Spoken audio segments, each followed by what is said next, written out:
A battle is brewing among Democrats over who President-elect Joe Biden should nominate to lead the Department of Agriculture. The person picked to lead the agency will not only oversee farming policy, the Forest Service, food safety and animal health, but also food stamps, nutrition services, and rural housing and development. South Carolina Congressman James Clyburn is lobbying on behalf of Ohio Rep. Marcia Fudge for the post. She leads the Nutrition and Oversight Subcommittee on the House Agricultural Committee. Clyburn is the highest-ranking black member of Congress and played a critical role in rallying support for Mr. Biden's presidential campaign. Now, another name that has been floated for the job, former North Dakota Senator Heidi Heitkamp.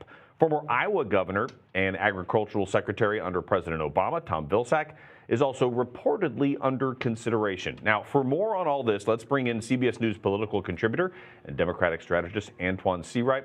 Antjuan, thanks for joining us. This has turned into a fight over the definition of the Agriculture Department's mission. Representative Clyburn said, quote, "It's time for Democrats to treat the Department of Agriculture as the kind of department it purports to be." Explain that. You know, I would not call it a fight, Omar. I think what the majority whip is saying is that they are qualified people like Representative Marcia Fudge, former national president of Delta Sigma Theta, former chair of the Congressional Black Caucus. She represents perhaps the most loyal constituency in a generation, black women. She is a ranking member on the Ag Committee in the House. She chairs the subcommittee. I don't even call it lobbying. I think what Mr. Clyburn was doing is making the case for a Marcia Fudge type to perhaps lead that department. I think sometimes people forget. I think the number is 80% of that budget deals with food insecurities and food shortages and that sort of thing. So it's not all about farming. And I think that some people also make the assumption that the USDA job only speaks to a certain part of the country and a certain segment of the population. Believe it or not, there are black people who live in rural America. There are brown people who live in rural America. There are black farmers. There are brown farmers. Not just the typical image you think about when you think about farming, or the typical, I would say, notion when you think about what the U.S. Department of Agriculture does. I'm thankful that Representative Clyburn is raising the alarm about the need to diversify the cabinet in whole, not just at USDA, but across the board. Well, what's the argument from some of the more traditional members of the Democratic Party, maybe the old guard, that they're making about what this department represents and what it should do? No, I would not call it the old guard. I think what Democrats are saying, and I think Mr. Clyburn is probably one of the best thermostat readers and probably one of the people I would trust to adjust the thermostat when necessary, more so than anyone else. After all, he is largely responsible for Joe Biden being the nominee and for getting to this point. I think what people are saying is that we have to look at the overall mission of the U.S. Department of Agriculture and not put it in one particular box and say specifically deal with farming. There are other aspects to the job and to that cabinet that play a tremendous role in terms of how communities will thrive or survive. And we have to rekindle our focus, so to speak, from a 50,000-foot perspective and not just a 50-foot perspective in one side of the agency. Congressman Clyburn played a critical role in boosting African-American support for President-elect Joe Biden's campaign, especially before the South Carolina primaries. How could that factor into Mr. Biden's decision, especially since, you know, people are watching a key election in Georgia? Well, you know, the one thing Clyburn said in his endorsement is that we know Joe, and most importantly, Joe knows us.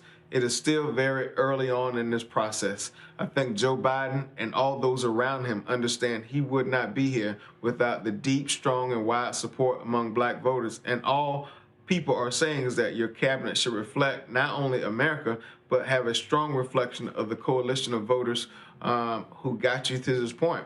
So many times people get into office and they forget about the people that got them there. And so the people they put around them, and I know because I've been around this business for almost 20 years and I've seen it happen so many times, the people they put around them cannot necessarily speak to or have experience from the perspective of the people that got them there. I don't think that's going to be the case of Joe Biden. I think the president-elect and the vice president-elect have tremendous respect for the thought process and the thinking of the majority whip and so many other people who are saying similar things about making certain that this cabinet is diverse and looks like not just America, but again, the coalition that brought them there. And this is what accountability looks like. And I think that this is so important, and it gives, I think, people who are not in the political bubble all day, every day, like some of us are, it gives them the blessed assurance that people are fighting for them and understanding what's important to them. You kind of touched on it, but in an interview with The Hill, Congressman Clyburn said he wants to see where Mr. Biden's nominating process goes, but that, quote, so far, it's not good. Is the president-elect delivering on his promise to nominate some more diverse candidates to senior positions and even cabinet members? And do other people that you're talking to have the same feeling as Congressman Clyburn, or is it just too early? The man hasn't even been sworn in yet. Look, it's a marathon, not a sprint. Direction will be far more important than speed in this case. However, I do think the President-elect Biden can send a strong signal with the next round of nominations to his cabinet. I firmly believe he will, and is yet to be determined what diversity looks like. That word diversity means different things for different people. I know what it means for me as a 35-year-old black man from rural South Carolina, having been around this business for 20 years. I also know what it means when it comes to governing.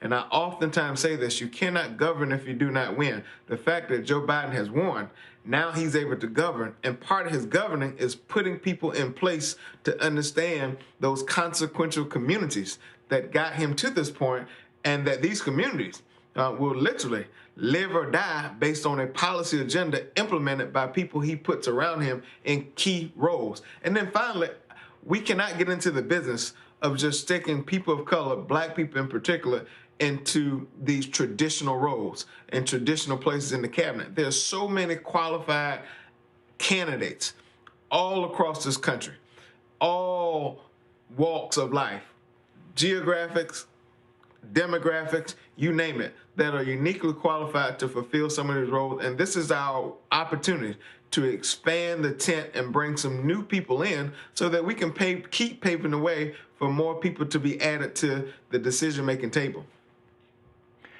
President-elect Biden failed to win over white rural voters in the general election, but you touched on it. You were saying not all rural voters are white. There's also black farmers, there's Hispanic farmers.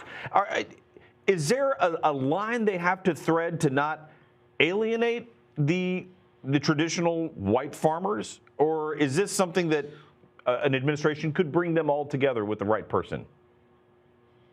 Well, let me send a sharp reality check for a lot of people. African Americans who are in leadership positions also know how to govern and deal with the issues of white America as well. And sometimes I think that you have to be one in order to relate to one. That's not the case. And I think that if there's an African American at USDA, DOT, or any other cabinet agency, they will be able to understand and respond to the needs of those in rural white America just as well as those from their own communities.